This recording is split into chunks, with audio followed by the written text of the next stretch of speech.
My gosh. Episode 3 of Takopi's Original Sin. So good. So good. Takopi getting a gut punch of reality. Gut punch of the weight of the human life. Like I was saying in the previous episode, this sucks. No matter how nasty this girl is, again, as the fourth grader, this is heart-wrenching. And for him to finally have that moment where he understands the weight of what he did, that's the important thing. That's like I've said several times before. I think the most fascinating thing about this story, and thankfully we're at the point now where we're beyond what I've read. Ever since the beginning of this episode, it's beyond what I've read. So this is kind of fresh to me. The thing I've always enjoyed about this series is an alien life form understanding the weight of their decisions, understanding sort of how humans themselves think, and right here, understanding what the effect is of taking a human life that is in the structure of a human family and a human bonds. I think it's going to be quite different than how an alien sees their relationship with other people. Like with this whole situation, it's Marina's mean and does mean things to Shizuka, but Shizuka's happy. We might have done something bad. Do we really want to do this? But Shizuka happy. But now he's going, but Marina's family's sad. I've ruined this family.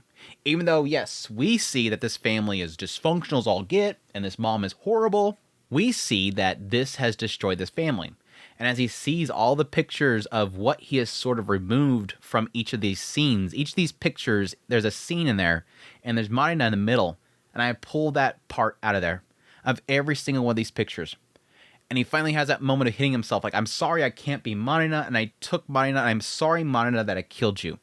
It's that weight of a human life that absolutely just gut punches him.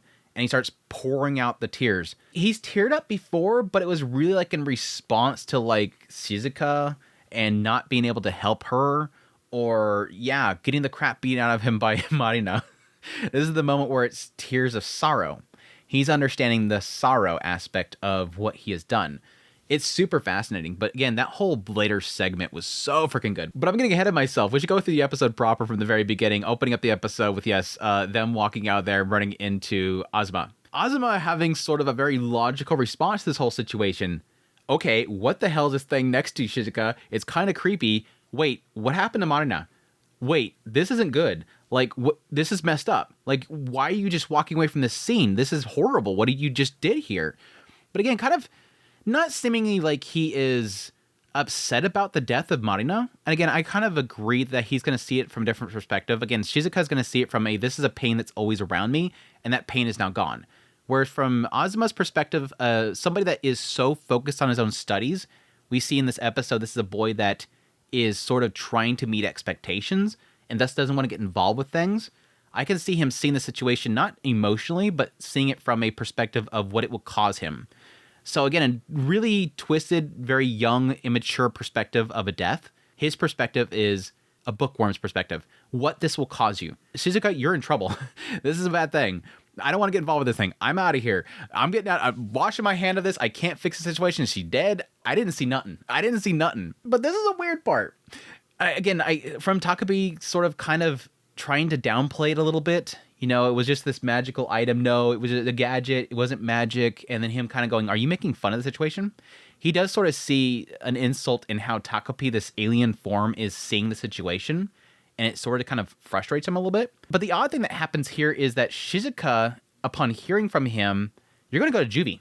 She doesn't understand that. Again, this is a girl that seemingly doesn't have access to a lot of books.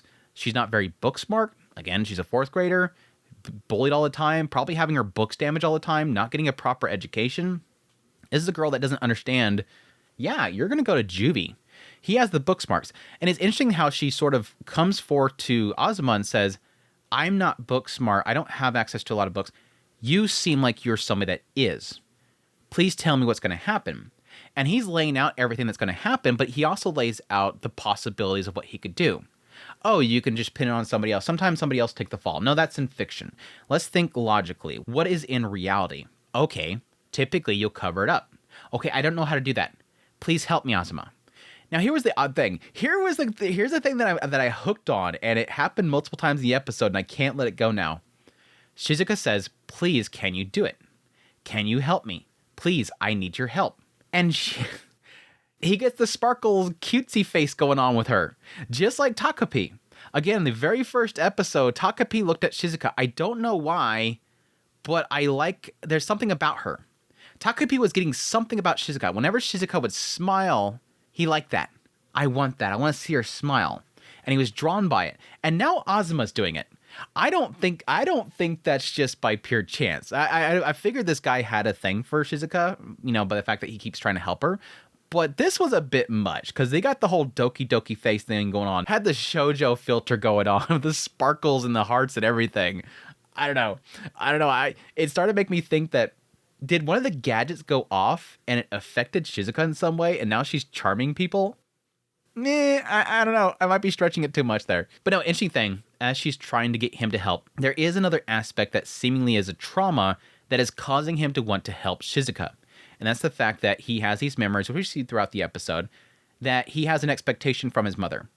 That there was this sort of thing that his mother played out with him and his brother. That his brother would get high grades and she would reward him with pancakes. And it seems like at some point she started doing that with him. It was providing the pancakes, setting it on the table, and saying, "What is your grades?" And he would put his grades down on the table. It wouldn't be 100%, but your brother did it, and your brother got this. And then, oh, nope, you didn't get it this time. Your brother did it. Why can't you do it? Maybe we should give up on this. And so he's recalling those memories. You can't do it. You can't do it. Your brother managed it. And so right here, Shizuka's saying, you can do it. You can do it, can't you? I can't do it alone. Can you do it? And he wants to give into it. Finally, somebody sees me as smart. Somebody finally sees that I'm useful. My mom doesn't see it. You do. Okay, I want to do that. Somebody finally needs me. It seems interesting. It does seem very interesting that he's sort of playing into it for her, not only by sort of a crush aspect, but sort of a mutual desire. Somebody has a need for me. Anyways, so they get to look into the magical items. They find the little capsule to stick Marina in. I was kind of surprised because I thought that what they were going to end up doing is enlarging the capsule, sticking her inside of it, and then shrinking the capsule, and that she would shrink with it. But I guess what they're implying here is that the things inside don't shrink. And so it's like, I guess a good thing they didn't crush her in it. And they proceed to bury her. But yeah, having one little brief moment where there's a little bit of a hesitation in Takopii, which is interesting, and the idea that she takes upon Marina's appearance and is going to play the role as Marina. That way nobody is suspicious of it, and they bury the actual corpse. But at some point he stops and says, are we sure we're going to do this? The whole thing, me pretending to be Marina and us hiding her. And again, Shizuka turns around and says, no, if you keep talking like that, you're going to get caught. Smile. Again, immediately, I'll do it. There was like 3 moments in this one episode of Shizuka turning and saying, do it. Okay, do it. Okay. Especially with the later part when she talks about the ring. Go steal it. Okay. It feels like they're turning Shizuka into a manipulator. Because she's manipulated Takopi for so long, and now she's going to start manipulating Ozma, I feel like they're playing her into becoming a manipulator. Which is really a weird direction to take this character from pain and suffering to this. And I do kind of wonder if it will have something to do with some gadget that he has used at some point that is making some sort of side effect. It could be, again, as I said in the last episode, the original sin, which is the ribbon. I wonder if the ribbon has some sort of effect to it because she died to it. It causes something.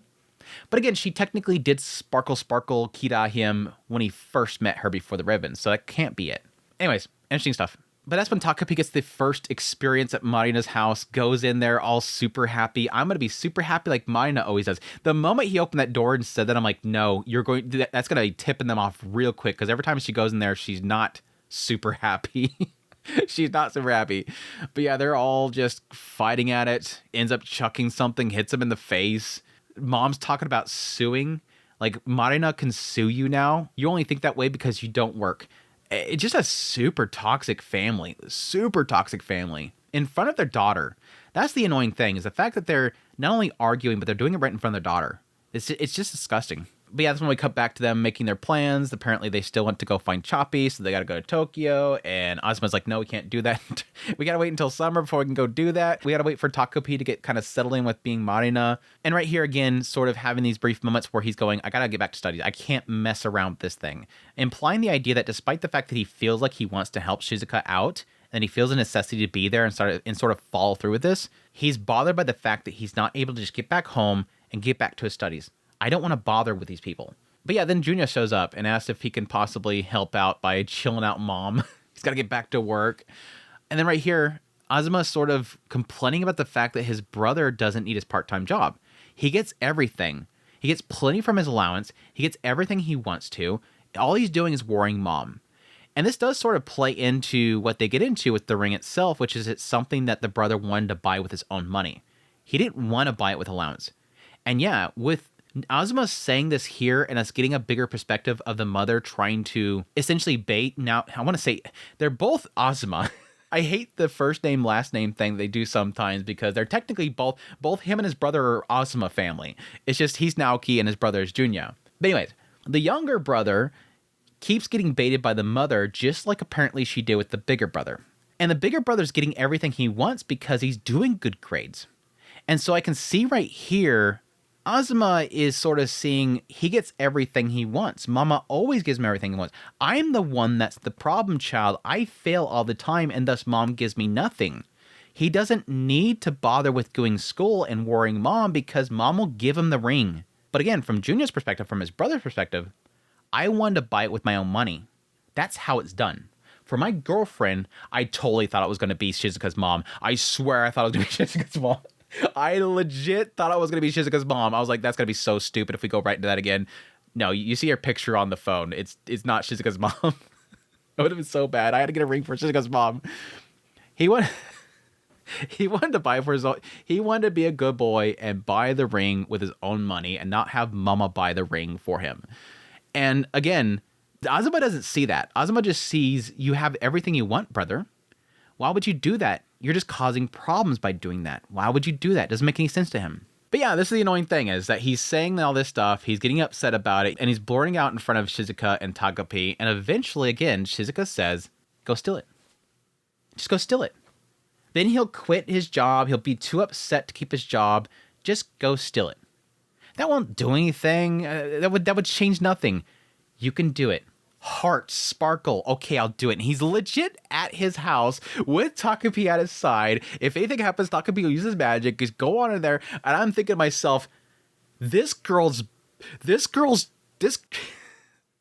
turning into a bomb. This girl, if the last volume is legit Shizuka becoming her mom, I'm gonna flip out. But this girl's got some charm about her. She's manipulative. And I don't know if I like the direction this is going. I could see, like, with the cliffhanger at the end of the episode, they confront Shizuka about the body, and she's gonna go, I don't know anything. And all the guys surrounding her with, like, guns at the holsters are gonna go, oh, of course, Shizuka said so. Anyways, but yeah, he goes to steal the ring. And I like this because, yes, it recalls the memories of the mother and what the brother was doing with that money. That he wanted to buy the ring himself. He didn't want to use his mom's money. And additionally, recalling that he wanted to do something for him, which this sort of personalizes it for Ozma. And the idea that my brother was not only working to buy something with his own money for his girlfriend, which was special, and he felt that that was the right thing to do, he also wanted to do it for his little brother.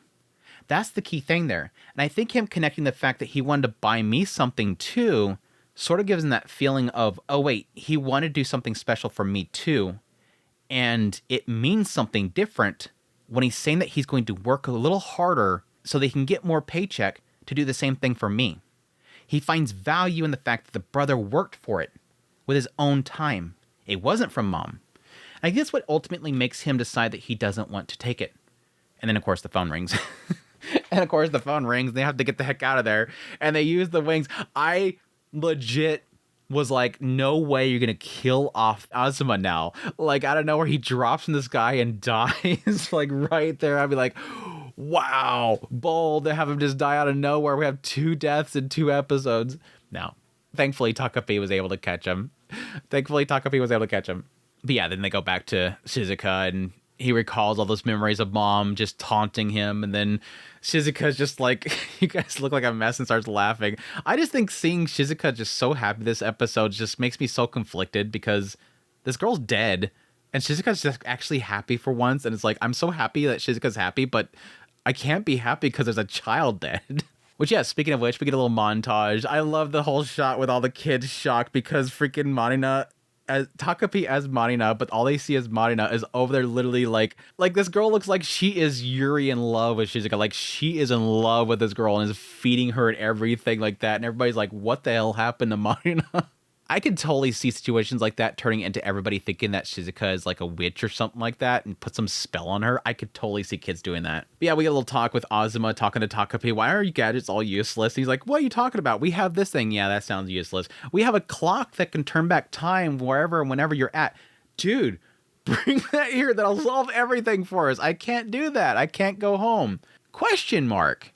I think he said something about his ship being messed up back when he first showed up. But yeah, it did talk about the fact that he came to the planet, he nearly got captured, he ran away, and then he ran to Shizuka. But I don't think he ever really got into details about what was the state of his ship. And yeah, towards the later part of this episode right here as well, wait, why can't I go back to Planet Happy, question mark? And then later on, he's at the dinner table as Marina. Why can't I go home? I can't remember why I can't go home. He's stuck on right now. It seems like he can't remember what happened with his ship or why he can't go home. So it's two things. It's not specifying that something's wrong with his ship. It's just simply saying, I can't go back to Planet Happy. Is there an aspect that he has to fulfill something, which is Shizuka?